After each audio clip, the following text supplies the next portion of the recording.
So let's get back to things. Today we're going to be focusing on beginning our exploration. In my last video I went over sort of the overall overview of a player dashboard and a summary of a number of the rules in the game. So I think I mentioned in the last video, my other character is a pirate. This, as a recap, this is Dareth, the cleric, and Jarlek, the pirate. I made a couple small tweaks to Jarlek just to make him, in my opinion, a little bit more interesting. I gave him the escape artist trait just so he has a little bit of a different ability than just shooting the pistol really well. But these are the two characters that we'll be adventuring with today. And I'm going to try to focus this video on the exploration mechanics and give you a little quick rundown of the systems for that, but also a little bit of an example of exploring. We'll see if we get into combat depending on how long this video runs. So as a reminder that we're playing the demo tabletop simulator for Story of Many, which comes with one adventure. There's a whole overworld phase. You might normally start a campaign in a settlement and travel over the overworld to go toward various adventures. It's very open world, but this demo scenario is just focused on a particular adventure, which comes with the demo. So we start here in the Book of Adventures. There's the rule book. There's the Book of Adventures in this demo, and we can just begin moving through. There's some very nice, like some forward intro about the book, but the adventure that's in this demo is called Unexpected Patron. So I'll just read a little. As you can see here in the full game, this would start in. You would be given this quest in the city or the settlement of Murdenhall. And this is a T1, the lowest level of difficulty adventure, and it has some little stuff about requirements and duration, etc. And this is kind of neat. Terrakia, which is, I hope that's how this is pronounced. That's sort of the area of the world this adventure is set in. So, high level description here. Amidst the lively tumult of the Red Raven Inn, a mysterious stranger named Remus pleads for aid in rescuing his kidnapped wife from the war-torn Terrakian lands. So that's just sort of a summary so you can figure out what to do. There's some nice key art here. And then let's go into the adventure. So, I enjoy playing a little bit narratively, thematically, so I'll be adding in little narrative flourishes. I was trying to think why a cleric and a pirate would be going on an adventure together. Maybe we can start with this idea of the Dareth is, this zeal devoted to his god, trying to spread the word of his deity, and perhaps he's just sort of in the bar looking for opportunities to looking for people who can be inspired by his god's word. And then you have Jarlek, who's basically on shore leave, maybe has about a month before another ship heads out and is just sort of drinking a pint in the tavern. So they happen to be near each other. And maybe even just to have them connected, Dareth might be like trying to scold Jarlek on the errors of his, sinning ways, drinking, pirating, etc. And as that happens, this begins. So you take a much-needed break at the Red Raven Inn. Conversation and ale flow freely through the tables. It's a busy night after all. You see a tall, broad-shouldered man with black spiked hair approaching your table. With a soft but demanding voice, the man greets you. I can tell you are the thrill-seeking kind. May I sit? He waves to the bartender and pulls up a chair beside you. Name's Remus, and I have a proposition for you. The damned wolves have kidnapped my wife, my beautiful Lena. She's been gone for a week now, but I see she's still alive. Better yet, I know where they keep her. She's been brought deep into Terrakian lands. He whips out a map and points you to where you need to go. No one's willing to help me, not even Lord Herzog, protector of Murdenhall my ass. The little plump lord hides in his castle while the wolf warriors raid, pillage, and enslave Terrakians. He trails off for a second. I'm at a loss. Please, bring her back to me. She is a redhead with hazel eyes. You can't miss her. I will pay you 40 gallieri if you bring her back to me alive. So Remus comes over and sits down at the table where Dareth and Jarlek are bantering, as Jarlek is baiting Dareth the cleric, you know, pretending as if he's listening to his sermons.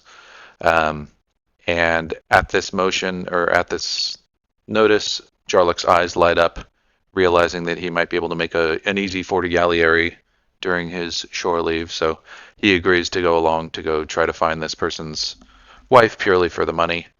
And Dareth, sort of stops his conversation with Jarlek and agrees to join as well, saying, I won't demand any money from you. If this will help you have your wife returned to you, then, you know, uh, basically motivated by his loyalty to his deity to do the right thing and help this person. Um, so they agree reluctantly. They sort of look across the table. They reluctantly agree to go head out together to do this adventure, having just met. And we obviously then sort of, because we don't have the world map here, we sort of fast forward. They go through a journey together after gathering supplies, etc. I think I actually read um, in the Discord that people should start with.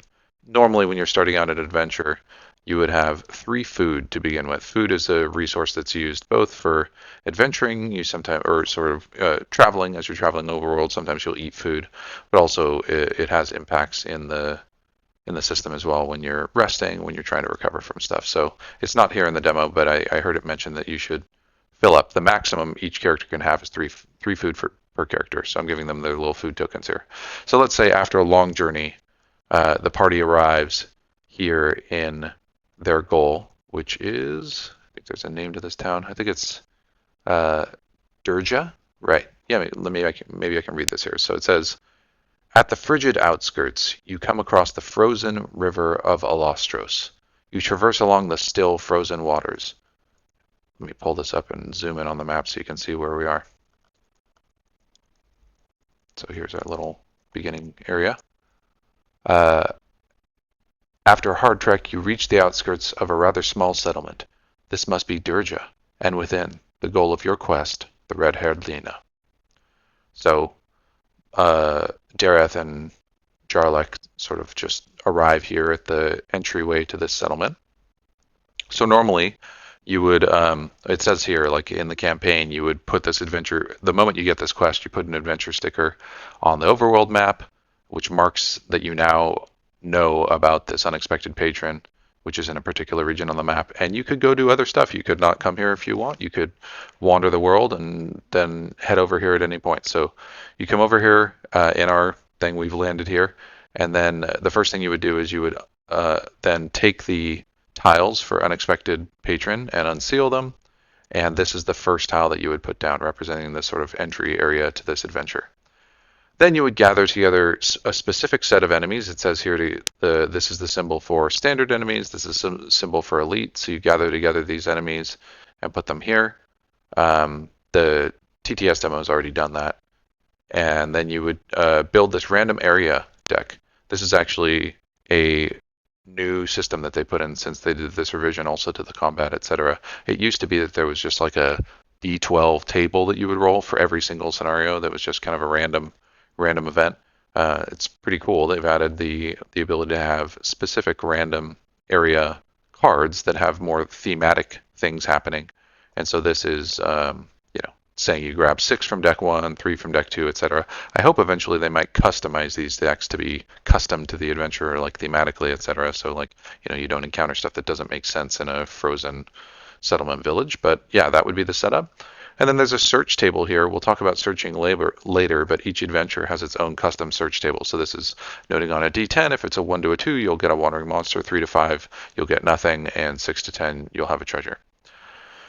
So that's the beginning.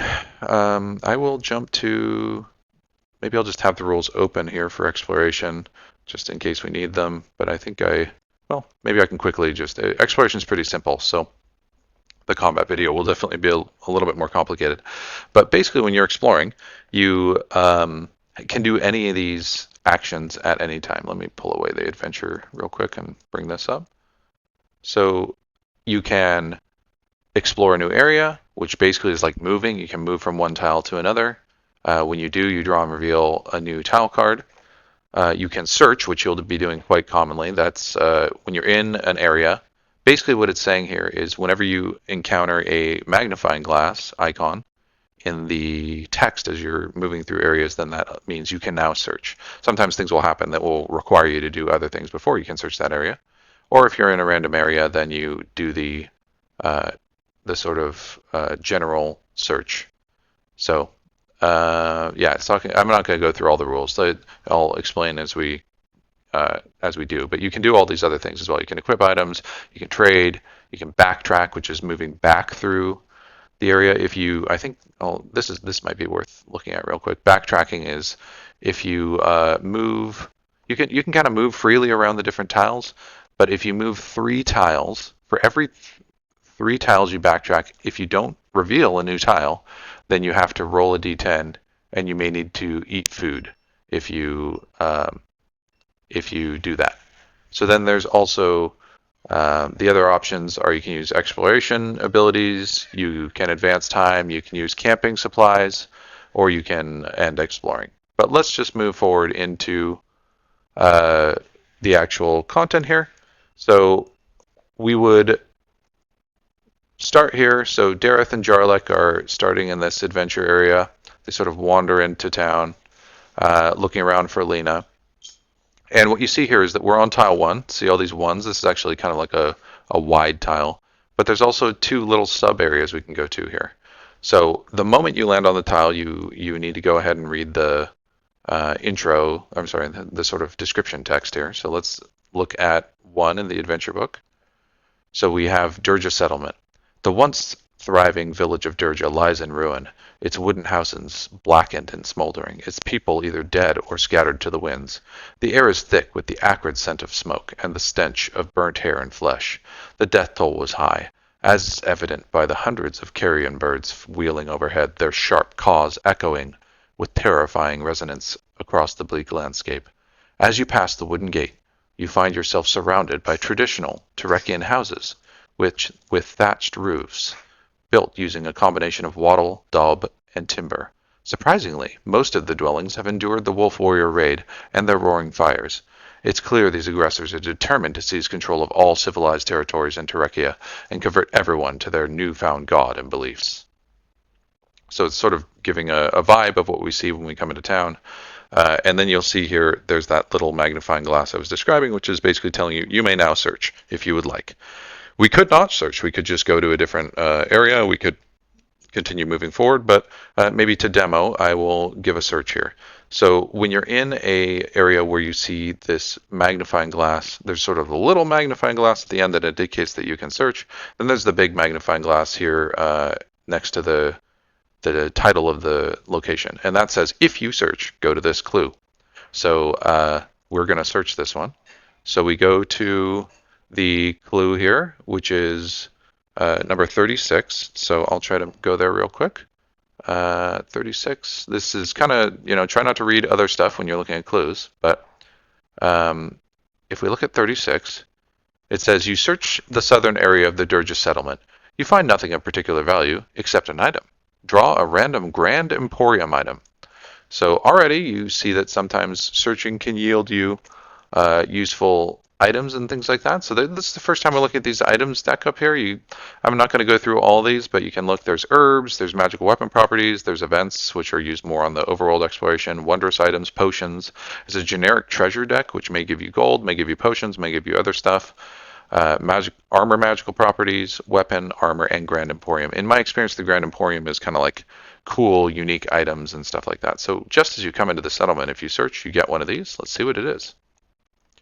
So it is a climber's kit. Oh, very nice. I've never actually seen this. So as mentioned before, you can see in the upper left there that this is a heavy item. It's tier 1, and it says gain a yellow die in athletics and acrobatics. It counts as a rope. So basically just having this, you get another die in athletics and acrobatics. I believe those are skills. So who would make, it would probably make the most sense for the pirate to have the climber's kit, since I don't think the cleric is very agile. So as we're wandering into town, Jarlek sort of sees maybe a climber's kit leaning up against one of the buildings here and just reaches over and grabs it, slings it over his shoulder as they move forward, saying, "Oh, this will be. I got to get my pirate accent on. Yar, something like that. So like, yar, this looks like it might be useful. Yeah, I'm gonna do voices. Be prepared. Um, so that would be. So now we've searched here, and when you search to indicate that you can no longer search, you're supposed to take one of the little chest minis here and drop it on the location to remind you you've searched this place, so you can't go back and search it again. So I'll put that here. Now let's go, yeah, let's maybe check this building here, A. So again, you'll see across the top here, these little icons indicate that you would put down additional tiles if you're leaving the area, but we're not doing that. We're just kind of exploring in this area on this card. So we can go back in the adventure book to the original descriptions, and a neat little thing here, I didn't mention it yet, but you'll see this when we get to combat, but this is an addition they did in the new combat setup. Each location has a custom setup of tiles to sort of represent, when you go into combat, the shape of it's supposed to represent sort of the shape of the area you're in, which is really cool. So we go into 1A, which is, I'm going to pop this out so you can look at the map at the same time. That's how into thematics I am. So we are moving our little guy here. We came into town this direction, searched around, found a climber's kit, and now we're going to go take a closer look at this sort of structure over here, 1A. A sinister testament of the bloodshed that has stained this place is laid bare by the unholy altar that stands tall before this dwelling. Upon the decorated stone block, the severed head of a giant wolf is chained with hooks and grotesque piercing tools. It serves as nothing more than a somber sentinel, stationed to repel nosy intruders like yourself, much like yourself. So you can see that here. I mean, this card would be relatively small, but man, they pack a lot of detail into the art here on this thing. So you can see one of these wolf sentinels here outside this building. So then we can search here, which we'll go ahead and do. You see the little magnifying glass, and go ahead and search. That's clue 49. So let's go take a look at page 40 or clue 49 and see what we see. Clue 49. So that is just says draw 2 times treasure cards. So friendly that they're giving us a bunch of little starting bonuses. So basically, as we start searching around this little structure here, this looks like more of like an open structure, just like maybe a storage hut or something like that we find 2 treasure items. So let's see what they are. So this is coming from the random treasure deck as I was describing. So let's pull 2 out and see what they are. So we got some Gallieri, which is the currency of this world. And you can see based on the tier, the difficulty that you're at, you roll a certain number of d10. So we're tier 1, we'll roll 1 d10. And then you see the icon under there, under T5. That's an indicator to say, put this back into the deck and shuffle it, which will often be the case for treasures. So let's do that first. So I can grab a d10 here, spawn some d10s. And I will grab one and roll and see how many Gallieri we get. We got 4 Gallieri. In this TTS demo, I don't know if there's a good way to track Gallieri, and I actually don't know offhand if they're shared by the party or by the individual. I'm going to say Jarlek is more motivated by money, so he sees a little pile of coins, maybe buried under some snow, and runs over and picks them up and pockets them, being like, already worth my while, and he puts them in his pocket. So then we take this Gallieri one, we put it back in because it had that sort of reshuffle icon. And then we have a Grand Emporium card. You can see this one doesn't have a shuffle back in icon, so this one gets discarded. And it says draw a random Grand Emporium item. So let's put this here in sort of a discard pile nearby, and let's grab a random Grand Emporium item. These are always very exciting, at least for me. So this is, a Cranium Scepter. So I don't know these super well, but you can see that this is an implement. What this is kind of behaves like a wand for spells. So if you have this equipped, then you can apply these different seal effects. So on the bottom, and if you need to, if I'm saying anything that you're like, what the heck are you talking about? Go back and watch my first video where I explain a lot more of the mechanics. But essentially, like if you're casting any spell, you can add on these zeal effects of like healing or doing, I believe that's like death damage, or if it's a curse, you can reroll any die. So this is sort of a dark scepter that you can use to use death magic and heal. I think I don't know if anybody will use these immediately since neither of my both my guys are more fighting types, but I'll keep that. That's definitely interesting. So that's almost somewhat thematic. So maybe they find sort of, you know, this this half skull scepter kind of stabbed down into the ground in the snow next to some burnt out dark ritual. And you know what? I'm gonna, even though it's more useful potentially for Dareth thematically, I think Jarlek would take it just because he might be able to hawk it. It's worth seven Gallieri. I don't think that being a holy cleric that Dareth, he would probably look down at Jarlek as he bends down and sticks this into his belt. He's like, don't touch that. That's dark magic. And Jarlek just sneers at him. All right, so we're almost done here. We'll do one more sort of exploration, and then I think we might finish this video since I think it's getting long. So we've now successfully searched 1A. So I'll put a little chest on it here. And then we're going to go over here to 1B to check the final location on this tile. And let's see what happens at 1B. So as you can, let me do that thing again, which I enjoy, of bringing up the book and so we can look at the map at the same time. So let's zoom in on 1B here. I'll give you a little view. So there looks to be some stuff gathered outside, and maybe, yeah, this looks like a house that we're heading into. So it says, the wooden door that frames this house is off its hinges. Within, a diminutive hearth, designed for roasting, emanates a modest glow. You can see that in the art here. If you want to step inside, read clue 58. So this is an example. You could actually just not even go in here. You could just move on your way. But of course, we're daring. We're going to go check inside. Maybe Lena's in here. So let's go to, I always forget the clue. I think it was 58 that it was saying. Let's see if that looks right. 58 is, the interior is in complete disarray. Thanks to the flickering light, you see the outlines of small creatures gnawing on a body at the far corner. Their bloody hands tear the flesh with ease, and with their malformed, serrated teeth, they suck the marrow of the sodden soul. Draw standard enemy 9 and combat them. So this is an example. This is telling me to do something. I have to do this and complete it before I can get to the magnifying glass here and do a search. So it's saying draw standard enemy 9 and combat them. So this seems like a good place to generally end the, because this video is more focused on exploration, but just to give you a preview of what the next enemy might be, or what the next video might be. Here's standard enemy 9, flip them over, and we have, rotate, rotate, rotate, put it in the creature thing. We have that we will be facing in the next video some rabid pygmies. Let's give you a little preview.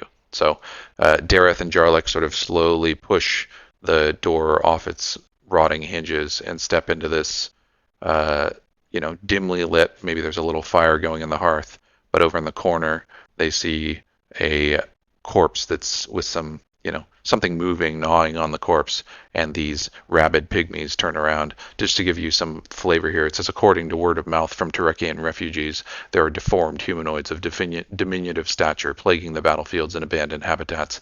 These creatures, akin to Hyenian scavengers, spread fear throughout the lands as they are believed to be carriers of every living disease. Even members of their own sadistic kind avoid them due to their propensity for cannibalism. So they're like these little pygmies are, stuffing their face with the sodden corpse and sort of turn and hiss at Dareth and Jarlek as they enter, blood covering their face. And we will end there. Thanks everybody for this demo. Exploration is pretty simple. The next video will be combat, which is definitely a lot more rule dense, and we'll get to see the neat zoom in. This will be a lot of the demo of the new combat system they've put together. But thanks for watching this video, and I'll see y'all in the next one.